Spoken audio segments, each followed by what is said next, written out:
Swastiastu, Namo Buddhaya. Pada kesempatan kali ini, saya Deborah Pardosi dengan NIM 1815, dosen pengampu Fajar Adinugraha. Di sini, pada kesempatan kali ini, saya akan menjelaskan tentang materi yaitu Archaebacteria dan Eubacteria.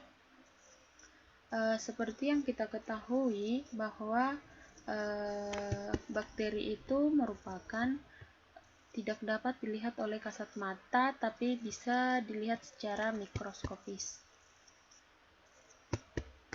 Adapun tujuan pembelajaran pada pagi hari ini yaitu yang pertama, siswa mampu memahami dan menjelaskan pengertian bakteri. Siswa mampu memahami dan menjelaskan cara hidup bakteri, dan siswa mampu memahami struktur bakteri. Siswa mampu memahami menjelaskan pengertian dan ciri-ciri Archaebacteria dan Eubacteria. Kemudian siswa mampu memahami dan menjelaskan reproduksi dan peranan Archaebacteria dan Eubacteria, baik secara menguntungkan maupun merugikan.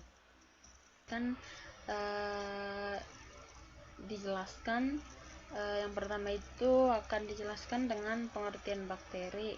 Nanti di sini ada juga struktur dari bakteri, kemudian ada pengertian dan ciri-ciri Archaebacteria, dan pengertian dan ciri-ciri Eubacteria, dan ada peranan Archaebacteria, ada persamaan dan perbedaan Archaebacteria, nanti juga ada reproduksi Archaebacteria dan Eubacteria. Nah, yang pertama kita lihat adalah pengertian bakteri. Seperti yang kita lihat pada gambar ini merupakan gambar dari bakteri, tapi ada yang bentuknya berbeda-beda. Bakteri itu dapat dilihat dengan mikroskopis. Dengan kata lain, bakteri berasal dari bahasa Latin yaitu bacterium atau jamak. Bakteri adalah sekelompok organisme yang tidak memiliki membran inti sel. Organisme ini termasuk ke dalam domain prokariota atau tidak memiliki membran inti sel, dan berukuran sangat kecil atau mikroskopik. Dikatakan berukuran sangat kecil itu biasanya bakteri ini dapat dilihat dengan menggunakan mikroskop. Hal ini menyebabkan organisme ini sangat sulit untuk dideteksi, terutama sebelum ditemukannya mikroskop. Kemudian di sini ada dari struktur bakteri. Struktur bakteri itu dari luar ke dalam. Di situ ada dinding sel, ada kapsul, membran sel, ada flagella, ada villi atau rambut, ada sitoplasma, nukleid, ribosom, dan plasmid. Nah, pada kesempatan kali ini saya akan menjelaskan pengertian dari struktur bakteri ini berdasarkan fungsinya masing-masing.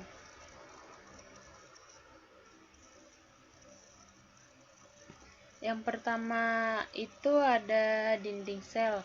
Dinding sel terbentuk dari peptidoglikan, yaitu sejenis polisakarida yang berikatan dengan protein. Dinding sel juga berfungsi untuk melindungi sel supaya tidak mudah rusak di daerah yang mana terdapat tekanan osmotik yang lebih kecil, dan juga untuk mempertahankan bentuk sel bakteri.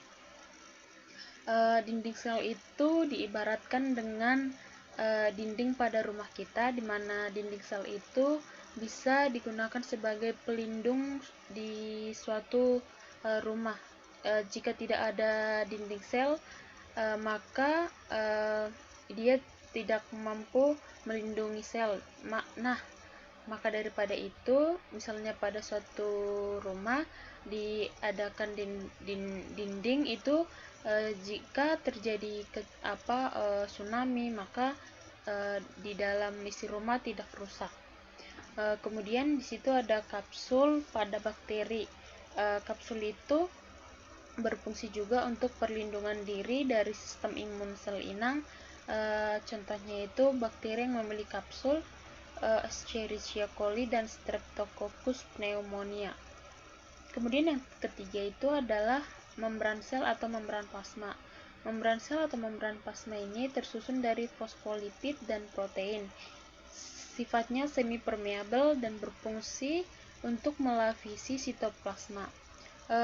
Itu juga membran sel ini juga dapat mengontrol pergantian zat yang ada pada sel dari zat yang berada di luar sel. Inilah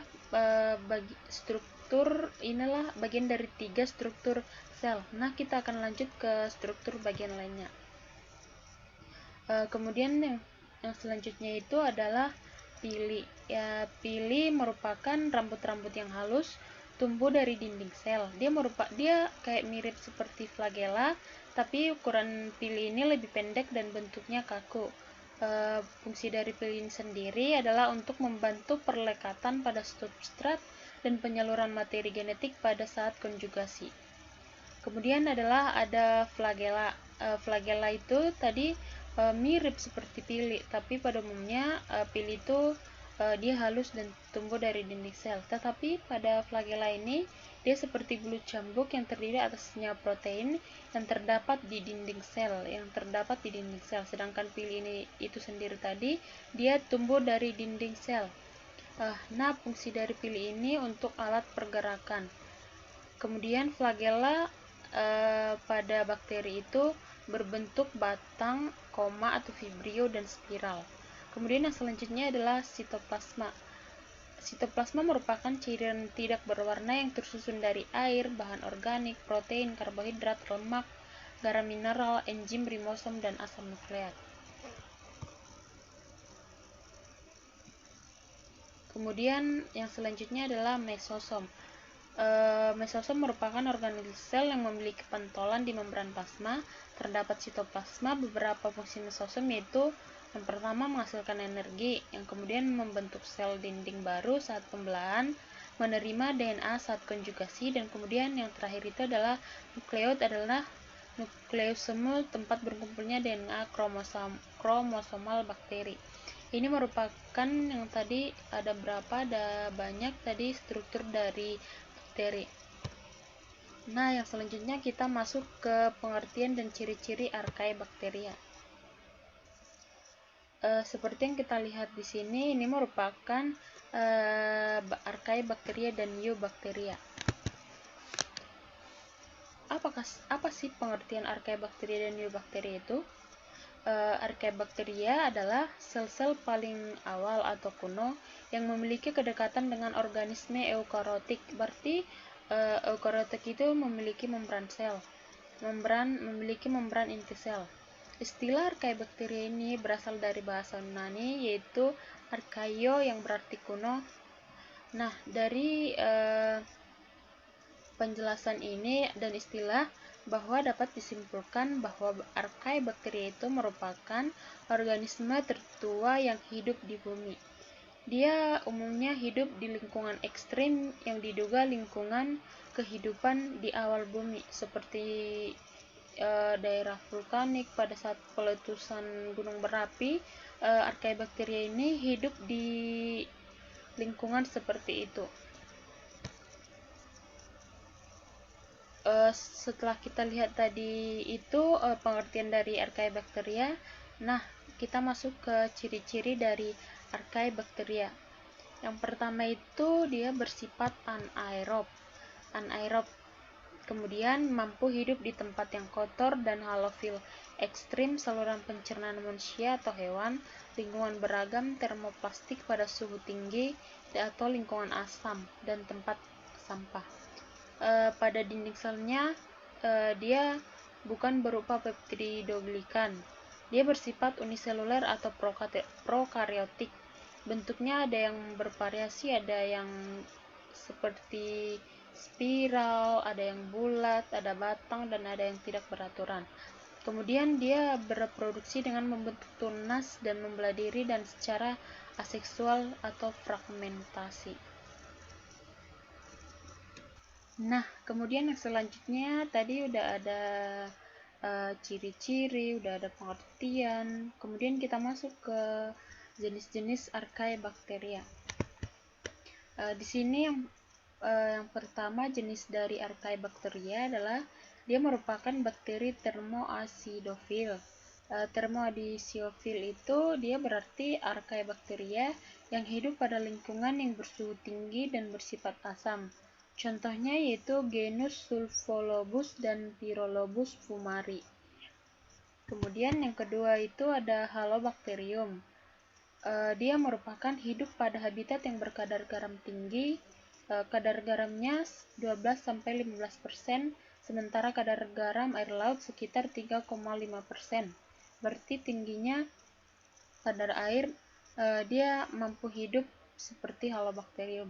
Contohnya itu genus Halobacterium, Halorubrum, Halococcus, dan Haloarcula.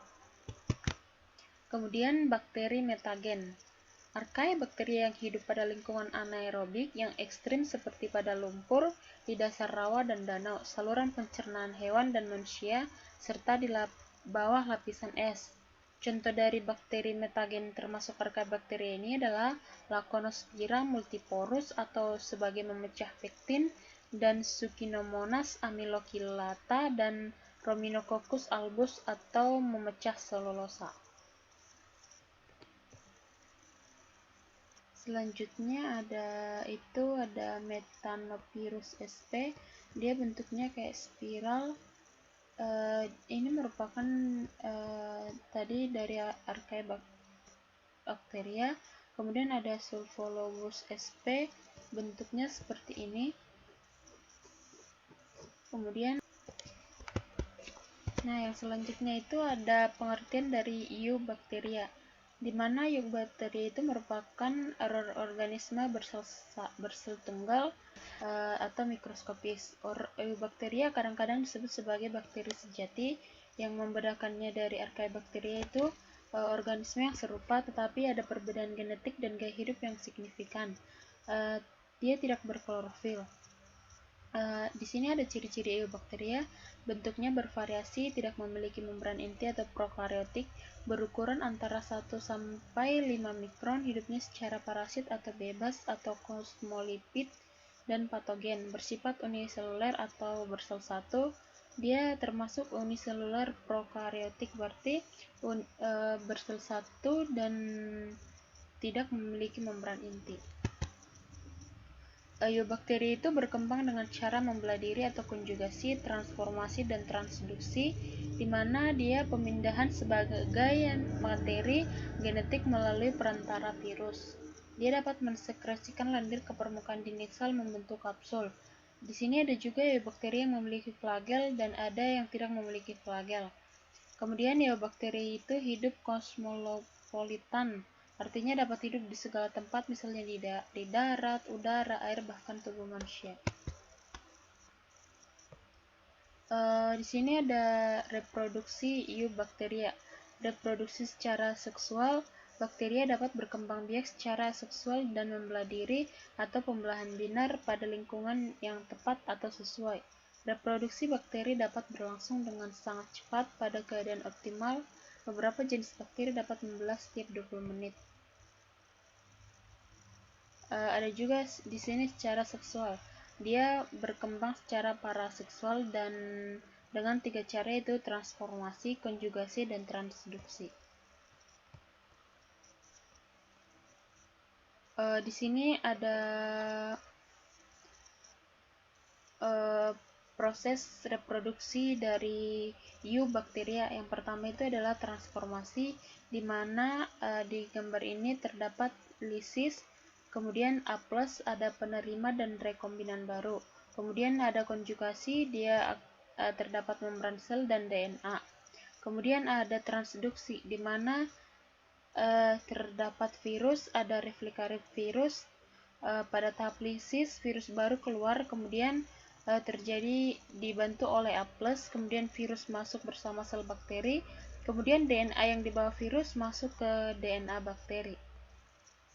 Nah, setelah kita melihat itu tadi reproduksi dari Archaea bacteria, ada ciri-ciri, ada pengertian bakteria, terus ada struktur bakteria, kita masuk ke persamaan dan perbedaan dari bakteri tadi, klasifikasi bakteri.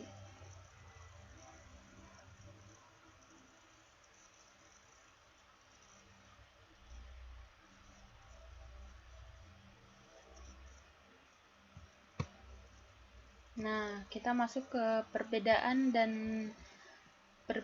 Archaea bacteria dan Eubacteria. Yang pertama itu ada dari ciri-ciri Archaebacteria dan Neobacteria. Ini merupakan persamaan ya. Ini prokariotik memiliki nukleus atau prokariotik. Yang menjadi perbedaannya itu adalah dia dinding selnya pseudopotidoglikan dan Eubacteria itu adalah peptidoglikan. Kemudian pada membran selnya dia termasuk lipid atau lemaknya disebut dengan ikatan ether, sedangkan Eubacteria dia ikatan ekster.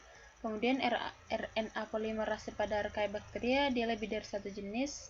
Kemudian Neobacteria satu jenis. Respon terhadap antibiotik dia pertumbuhannya tidak terhambat, sedangkan Neobacteria pertumbuhan terhambat.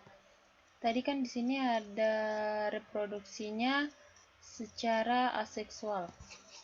Kemudian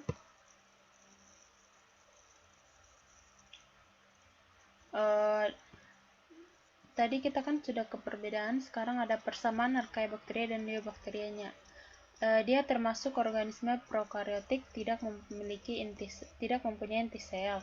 Dia bersel satu, keduanya mempunyai dinding sel. Dia mempunyai filamen yang sama, kemudian berkembang biak dengan cara membelah diri tadi, yaitu dengan produksi seksual. Nah, ini ada peranan bakteri dalam bidang pangan. Yang pertama itu adalah Lactobacillus lactis. Dia dapat mengendapkan kasein dari susu untuk proses pembuatan buttermilk.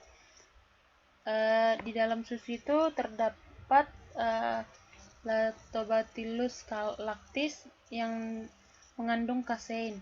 Kemudian selanjutnya Lactobacillus bulgaricus, dia berperan dalam proses pembuatan yogurt seperti yang kita makan dalam kehidupan sehari-hari.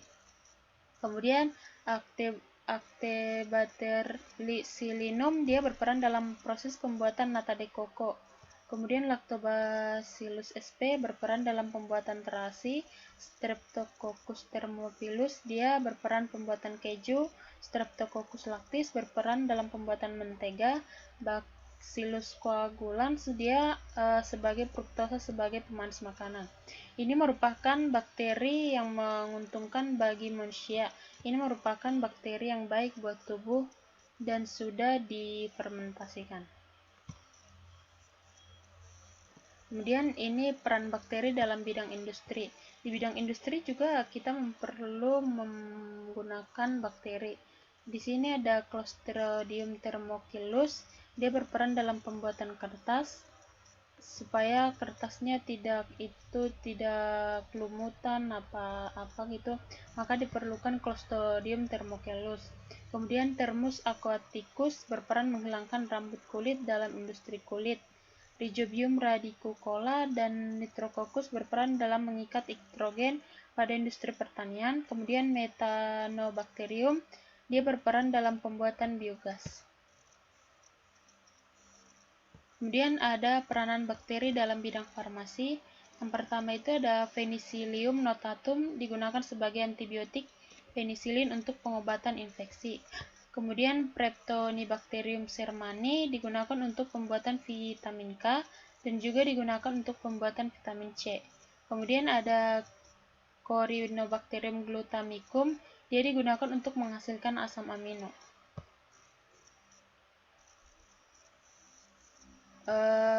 Sampai di sini materi kita tentang Eubacteria dan klasifikasi dari bakteria, Eubacteria dan Archaebacteria. Nah, setelah kita memahami beberapa materi pokok ini, di sini ada kuis.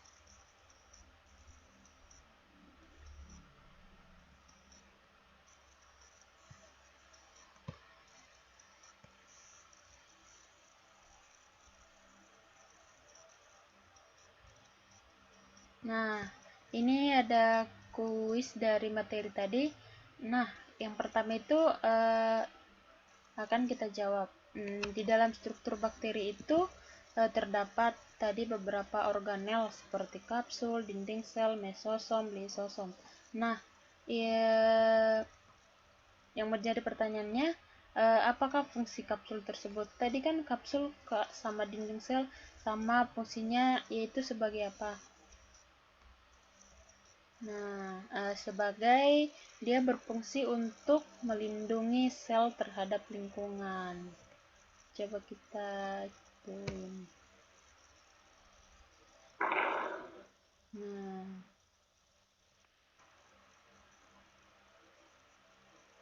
Nah, kan kapsul pada bakteri itu berfungsi untuk perlindungan diri dari sistem imun sel inang. Tentunya tadi ada di sini Streptococcus pneumonia, ada Escherichia coli. Kemudian kita Oke, soal selanjutnya, kuis selanjutnya kita lanjut ke nomor 2, yaitu perhatikan gambar di bawah ini, bagian yang ditunjukkan oleh nomor 1, nomor 3, nomor 5. Nah, kan tadi kita sudah tahu nih pengertian struktur bakteri. Apakah nomor 1? Coba siapa yang bisa? Oke, menurut ini nomor 1 adalah flagella, betul. Nomor 2, apa nomor 2? Nomor 2 dinding sel. Nomor 3 adalah materi genetik atau DNA. Kemudian nomor 4 sitoplasma. Kemudian nomor 5 ribosom. Oke. Terus kita jawab pertanyaannya. Bagian yang ditunjukkan oleh nomor 1, 3, dan 5 adalah berarti 1 flagella, nomor 3 materi genetik atau DNA, nomor selanjutnya ribosom. Berarti jawabannya adalah D.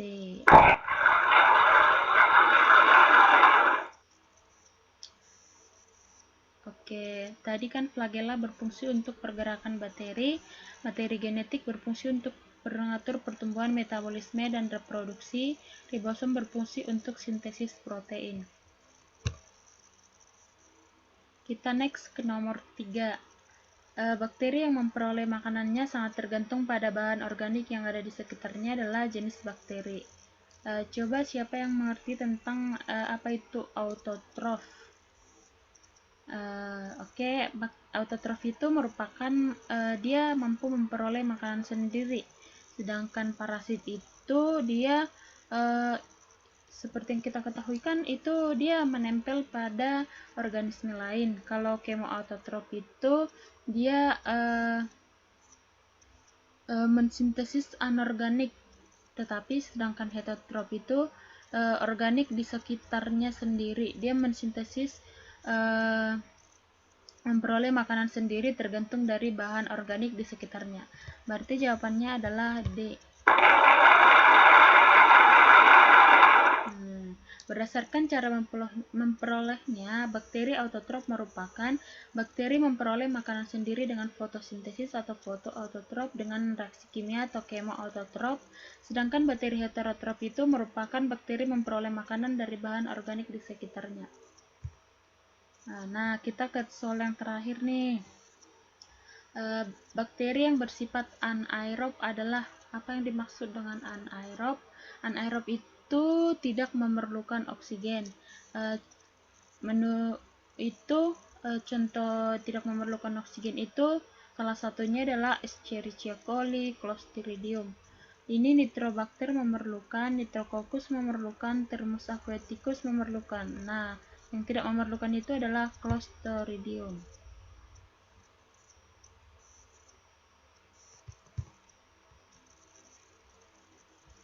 Clostridium itu bakteri yang hidup tanpa menggunakan oksigen.